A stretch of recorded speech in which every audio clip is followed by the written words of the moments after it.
કાકા શું લઈને આવ્યા? આ ચોખા માઇકમાં બોલો. ચોખા લાવી તો મારે થોડું લગ્ન કરેલું તો 12 મહિના થવા તો રહેશે ઘેર આવતું નહોતું. 2 જણો તરીકે હતો તો અમે પેલા રવિવાર આવેલા તો મેં માતાને કીધું કે મા જો ઘેરે આવી જાય રાજુ સુધી મારો થોડો છે હું ચોખા બિસ્કુટ તો આવી પ્રસાદ ચોકલેટ લાવી આ પરમ દિવસ આવી જોઈએ. આવી ગયો. હા આવી ગયો. કેટલા ટાઈમથી નતો આવતો? 12 મહિના 12 મહિનાથી નતો આવતો. મારું કીધું નતો માનતો તારા મા બાપનો નતો બનતો તો આ. એમને હારીવાળાનું કીધું એને માને ત્યાં બાપ કઈ બની ગયેલા. હા ને આ તમને ઓરિજિનલ રહી ગયેલા. અને માતાજીની સેવા કરી અમે દારૂ પી ગયો અને શાક ખાઈ ગયો કાઢી હા તો પછી રખડી ગયો. ભલે તો માતાજીને મેં કીધું કે માતાજી તું દયા કરજે આવું અમારું ભલે તો લાજ રાખી એટલે રાખી બરાબર છે. આમ જો તને કહું આજે તારું જે માતા પિતા છે એ તારું સાચું ચરણ છે ગોડા.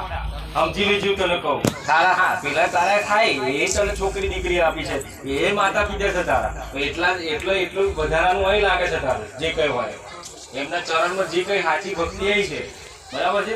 અને કોઈને કહેવાથી કોઈ જગ્યાએ જવાની જરૂર નથી. હા અને ઈશ્વરને જ કીધું માનસ હવે ધ્યાન રાખજો. અમનું કીધું માનવાનું તારે. તું આવ્યો કઈથી? અમે તું કઈથી આવ્યો? ઉખરેલીથી આવી તું કઈથી આવ્યો? તારા મા બાપે તને જન્મ આલે ને તારા મા બાપે તને કહું આ બાજુ જો તારા મા બાપે જન્મ આલે ને એ દીકરી તો નથી આલે ને તને. એ તો ગમે તે પણ પારકી છે પણ એ જે છે તારે ઘરે આવી તો તારી પોતાની છે પણ એવી રીતે આ પોતાનો તારો થાય છે. તો બધાને હંગાત રાખવાની તારી ફરજ છે.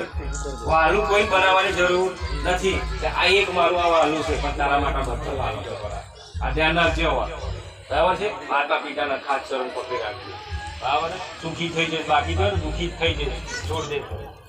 શું કીધું તને ધ્યાન રાખવાનું તારા જોવાનું છે. અને અમારા ઘરમાં કંઈક માતાજીની સેવા કરી અને દેવોની કરીએ અમારો કોઈ ઉદાસ થતો નથી. માતાજી 4 દિશા ફરી ગયેલો હું પેલા રવિવાર આવ્યો હતો પણ પબ્લિક વધારે હતી એટલે મેં પૂછ્યું નહોતું. દર્શન કરી નહીં ગયા અમે. તમે નંબર લખાયો છે? ફોન કર્યો તો તમે કયો નંબર છે તમારો? છેલ્લે 15 વાળો હજુ આવ્યો નથી ને? ના કર્યો તો ને ફોન હે કર્યો તો ફોન ભલે પણ નંબર આવ્યો નથી ને અહીંયા. ના આવી ગયો નંબર પણ માનતા હતી એટલે કે 5મો નંબર હતો મારો પણ નંબર કંઈક વધારે જતો રહ્યો. ભલે બીજા